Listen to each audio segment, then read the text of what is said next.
Hey everybody, this is Perch. Are there any creators you have some? If you've ever read comics for any length of time, like I've read comics for a long time, so have you, presumably. You have some creators that you just that you love. It doesn't really matter what the project is. You're all in. This is going to be a book I'm going to read. You don't really worry about anything else. You get this over time. Back issues, you see their name attached to it. You're just going to go all in and go for that comic. There's creators like there are people that hit us that way. I have tons. I mean, I've read comics for many years, so there's a lot that fit into that category. And this is where this email is hitting at. It says, Sir Perchington, first of his name, RB Slayer and Lord of the House of Pooh Bears. Hell yes. I say the yay. What a great opening. Short question, long answer. Are there any creators you will buy a new project from without reading solicitations? You hear the project name and that they're attached to it, and you're on board straight away. For me, it's anything that Maria Lovett is attached to. If I see her name on anything, just tell me when it comes out. That is a good one, by the way. And I'll order it. I don't even read the solicits. Keeps the surprise alive, I find.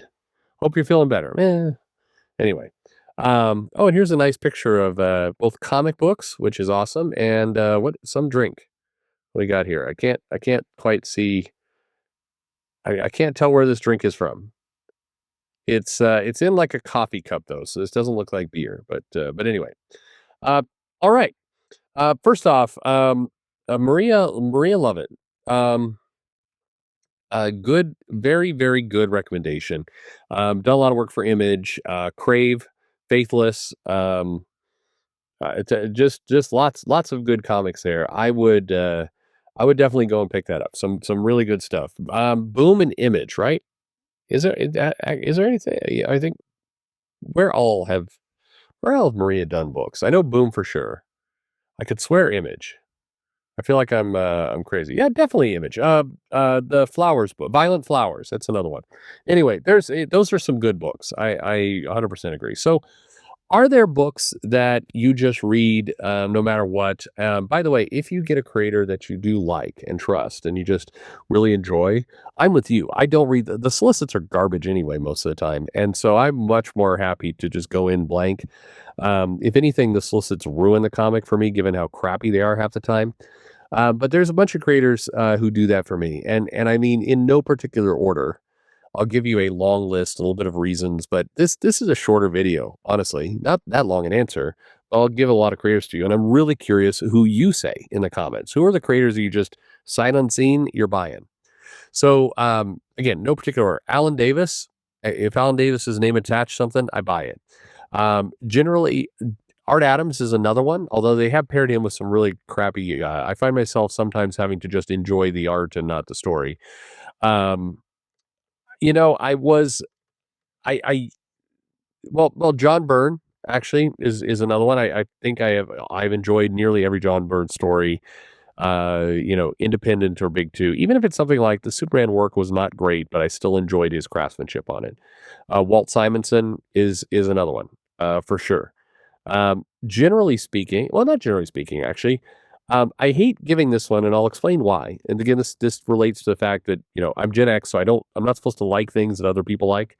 But Philip Kennedy Johnson, I will buy that stuff. I mean, well, actually, here's where I'm going to be really cheap. Almost all the people I've had on this channel are that way, and I didn't, I don't sit here on this channel and just like, you know, randomly try and beg people for interviews. The people I've talked to are generally people that I like, and I like because I read their books. So I like Sean Gordon Murphy a lot. I like Ben Templesmith a lot. Ben Templesmith is a must buy. If he puts out a book, I buy it, even if it's not a comic book and it's it's drawings of other things, it's paintings, but I will buy it. I like Brett Booth immensely. I just these are a lot of these are artists. I realize that I'm listing here, but I think Mike Mignola is that way for me. Howard Chaykin is that way for me. I mean, boy, I'm trying to think. I try to think. And every now and then the creator does let you down.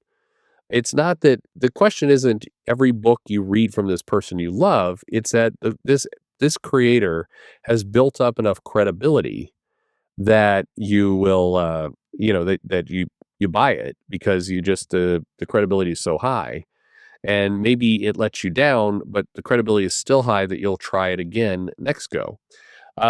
An example, actually, a really good example for me is Jim Zub. I came to love Jim Zub. Some of his earlier work, I wasn't. I mean, yeah, I enjoyed it, but it wasn't. He wasn't a must buy for me, and then he became a must buy for me. I just really started to enjoy how he handled certain characters and what he did. I enjoyed the effort he was putting into things. So when I got to talk to him, it was a big treat. And if I look at Conan, I don't like Conan as a character. I appreciate Conan, but he hasn't been the best thing. Zub on that book, it's a must read. It's the first book I read when I pick up a stack. That's the first one I pull because I really like how he's on that book. I think it's great stuff. But Zub's one of those. I'm trying to think of some other writers here. And I'm tired. So I'm forgetting a bunch of people, which is going to be a critical mistake. But Louise Simonson is probably another one. I've always enjoyed Louise Simonson's writing. I enjoy. I love Chris Claremont and loved him on X-Men. If I'm looking at the totality though of work, Louise Simonson, I think I have more appreciation for than Chris Claremont because Claremont was great in the books he did, but he also kind of was repetitive at times. And I think he, some when he came back to the X-Men after they took him off of it and he came back years later, it didn't have the same magic by any stretch of the imagination. And I think Louise Simonson to me just did different things. Not all of them hit, but it was always enjoyable what she did. So that's another one here. But sometimes actually creators go from must buy to not. And I'll give you an example of one is Jonathan Hickman for me. When Hickman was doing East by West, was doing the Avengers actually and the Fantastic Four. I thoroughly enjoyed those books, and he became a must buy for me. I went and searched out a lot of his indie work. I went and back into the nightly news and other things he had done, and I just really really enjoyed him. And then through the Crow era, kind of fell out of love with him. I think his stuff was still a must buy at the beginning, but it was right about the time that they were co-writing the Hellfire Gala, and then Inferno felt sloppy. And then I on one hand I like the Ultimate Spider-Man stuff, but it also like that was a book where it was enjoyable and also please get to the point already. Started to feel pretty pretty key there. Um, I think and now he's got the Imperial stuff, and I'm not in. Didn't do it for me. So I think there's creators who are must buys that lose it for you over time. I'm not automatically pick up something with Hickman's name on it now, where I used to. Whereas again, Zub puts out a book, Temple Smith puts out a book. It's a must buy for me. Um, so I think there's creators that both they earn that trust, and and some that lose it. I was at a point where if Mark Grunwald's name was on something, I bought it. I was on a path where when Frank Miller's name was on something, I bought it, and then I stopped. In the case of Mark Grunwald, unfortunately, he passed away, so there wasn't more books for him. In the case of Frank Miller, I started like it was around that the sequels to The Dark Knight Returns. I'm like, nah, no, this isn't for me.